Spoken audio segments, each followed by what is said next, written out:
All right, today's video, I want to talk about what going to jail has taught me about life. And no, I'm not some crazy criminal.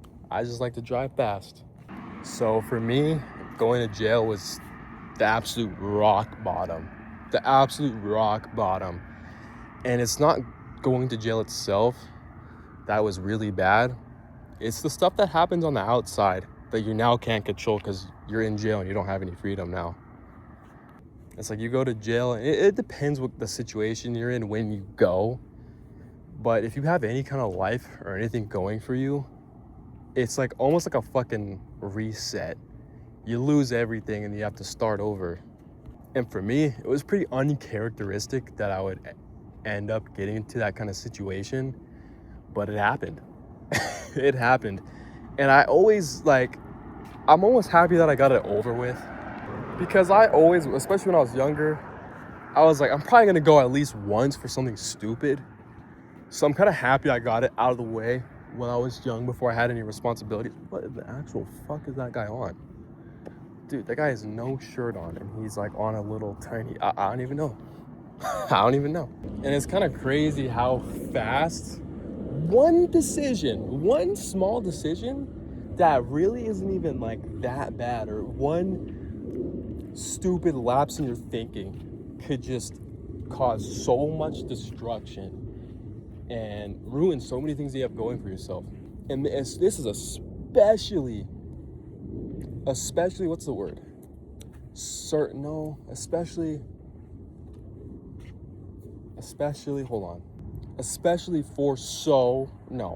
What the hell? I got it. This is especially true if you have a lot going for you. If you have nothing going for you and you're in and out of jail, then it doesn't matter as much because you don't got nothing to lose. You have nothing to lose when you don't have anything. But when you got a lot of stuff going for you and you're working on yourself, you're going to the gym, you're focused on your business or whatever it is, and then boom, you do something dumb. And now look, you can't run anything. You can't control anything now. You don't know what the fuck is going on. And I feel like the damage it does if you have something going for you is actually a lot worse than a lot of people make it out to be, and more than I knew. Because I was like, oh, you go to jail, you whatever, it kind of sucks, and you just get out. What I wasn't thinking is like, oh, what if you go to jail and you have like you have your rent to pay, you have bills to pay, you got a family to take care of, you got a car payment or whatever, you got work, you can't pay your rent when you're in jail. If you have a lot of money, it's not as bad, of course, because you could still like pay for yourself. But at the same time, that's not going to work if someone doesn't have access to your finances. It doesn't matter how much money you have. If you're paying your rent and you have no one to, take money out of your account and pay the rent for you, you're fucked. It doesn't matter. You're fucked. Boom. If you're renting, boom, evicted or whatever happens. And then I don't know if that takes a hit on your credit, but then now you have bad rental history. Now if you want to go rent somewhere else, that's gonna be a really pain in the ass. Or if you have a mortgage, you're gonna be fucking 30 days late on your mortgage. That's not gonna be good for your credit. Yeah, it's not gonna be the complete end of the world, but it's not good either. And that's assuming you have money. If you don't have money, you miss your fucking mortgage. Now you don't have a job anymore. So now when you get out, you can't just pay the past due bills. Now you got to find another source of income again. And then you're going to be way behind. Your credit's going to get absolutely shit on. Your rental history, shit on. And that's something I didn't really consider, But at the time, I just like driving fast, bro. At the time, I was like just flying, bro. Like going extremely fast because I love fast cars. I love driving fast. They'll impound your car or whatever. And, the longer it stays in there, the more you have to pay. The thing is with me is my car, I had the title and everything to the car, but since I didn't have the car, I didn't get plates with the car yet, I still had a temp tag on the car because I got a long term. It was weird. I got a temp tag, but it was a metal plate.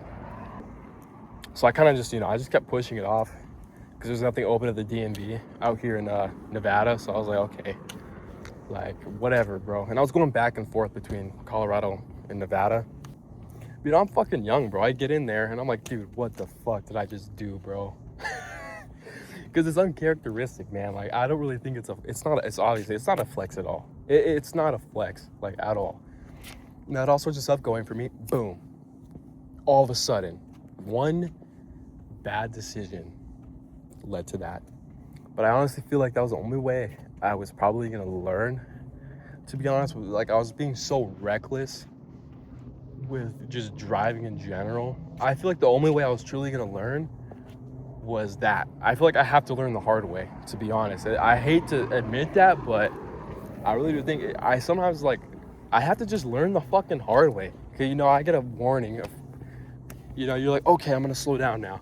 But you didn't get no punishment for it, so why should you slow down?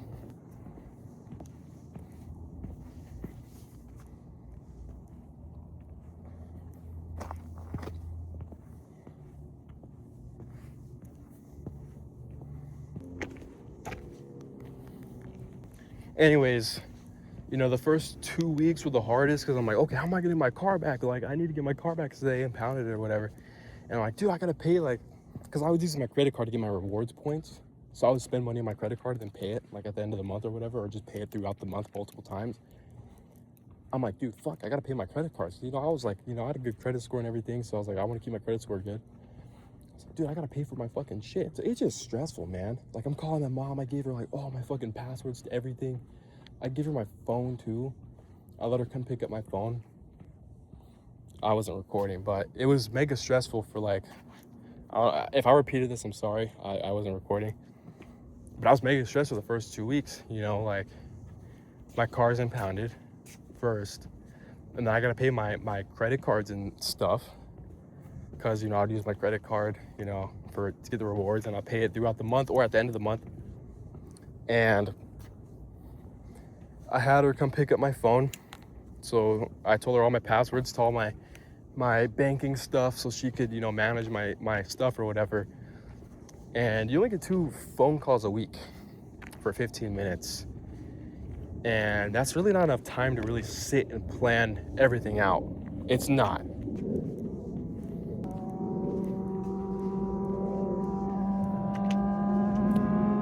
You guys hear that?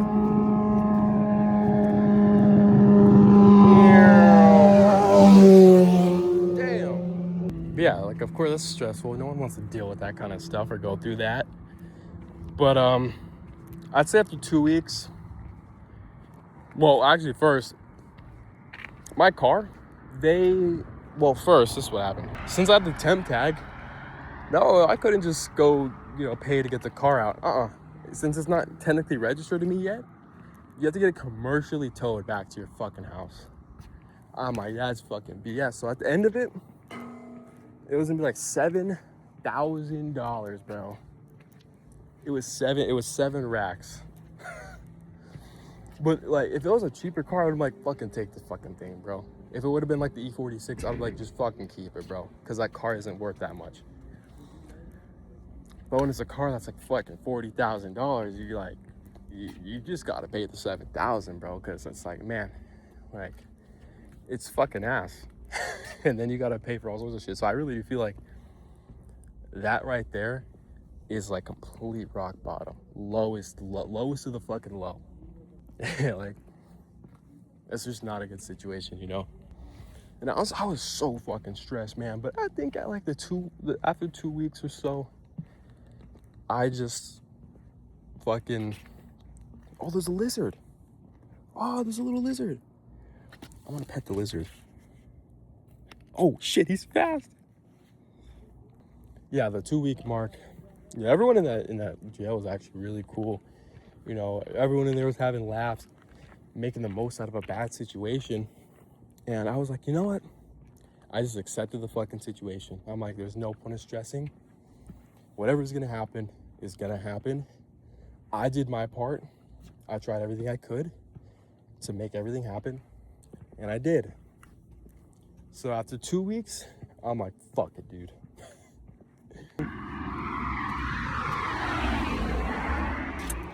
I meant to pause it right there, but anyways, I enjoyed the rest of the time that I was there, playing cards, watching the TV, and just there's another guy there throwing the ball across the day room and getting yelled at by all the guards and shit that were in there. It was honestly like, it was super relieving to finally just let go. And once I did that, I was just having all the laughs, having all the fucking laughs, enjoying my time there. And it's kind of crazy, but I don't think I've had so many laughs in a long time, which is kind of crazy. The worst situation I got myself into turned out to be like, I had some of the best moments in that shitty situation. And honestly, we had fucking fun in there, man, because everyone knows, like, I got really good energy. You know, when you got a bad situation, you gotta make the most out of it. There's no point in just sitting there and be like, oh man, this sucks. Fuck it, no. Fuck that shit, bro. No, we're not doing that. So yeah, we'd go in there, we'd arm wrestle, throwing the ball across the day room. When we would have rec and we would go outside, dude, we're just fucking uppercutting the basketball, punching it, and then we'd go back inside and work out. And it wasn't that bad, honestly. Once you just accept it, it's really not that bad. But yeah, going to jail is a lot worse than you might think, because it will do a lot of damage. So the next time you're about to get into a fight with someone, or next time over some dumb shit, if you're defending yourself, that's fine, obviously. But next time, why are there so many fucking cars, bro? But next time you're about to like get into an altercation over some stupid shit, think, bro, is it really fucking worth it? I don't think so. I really don't think it is. So yeah, it is definitely better to just let shit go, honestly, bro. Like, life really isn't that serious. Take life seriously, but have fun. Like, I realized, I'm like, man, life really isn't that serious. Life really isn't that serious, man. You gotta have fun with this shit, or else you'll be miserable. And that's also another thing. You don't need much to be happy. You don't really need much to be happy. Coming from me, I had more fun in a $3,000 fucking shitter of an E46 than a more expensive car, to be completely honest. Like, actually, matter of fact, let's go one step further. I had more fun in this piece of shit. I had more fun in this piece of shit Honda Accord with 250,000 miles on it, with every single engine light on the dash. Engine light, ABS, brake light, airbag light, every single light you could think of was on the dash. I had a blast in that fucking car, me and my friends. So obviously you want to make a lot of money and make the best life, provide the best life for yourself. But don't tie your happiness, like, you're not, like, don't think you're gonna be automatically happy once you have a lot of money. You gotta be happy first, and then once you make the money, it only is gonna amplify that. But if you're depressed as shit, the money's not gonna fix that, bro. You gotta enjoy what you have now to enjoy what you're gonna have later. Yeah, I think it actually will help a little bit, but it's not gonna like completely change everything. You gotta enjoy the shitty things. You gotta enjoy the shitty things first, so you can enjoy the shit that you're gonna get later in life, you know? Does that make sense? You gotta appreciate what you have. You 100% gotta appreciate what you have. And that's when you'll be like truly happy for the new things that you get. But yeah, for me, I don't know. I really like that car, and I do like the car, but I did have more fun in that fucking Honda Accord, which cost like 30 times less. And it was a piece of shit. That's what made it fun. The car's a piece of shit, bro. Every single light was on. Had no oil changes in like 50,000 miles. Man, so that's kind of what I learned from that. I wanted to share my experience, but don't go to jail. But the actual process of being in jail is really not that bad. The water was warm. There was 2 showers. One on the top floor, one on the bottom floor. You got fucking hot water, dude. You could shower for fucking 30 minutes. Dude, it's not like the movies, bro. Like, bro, it is not like that. And I was teaching everyone how to lift in there with the water bags. We made water bags Like, cause there are already water bags in there for people that were in there previously. But I ended up making more water bags that were heavier. And I was teaching everyone how to do like bicep workouts. I taught them how to do tricep workouts with a water bag. And I used the railing for chest workouts. Like I would use body weight chest workouts.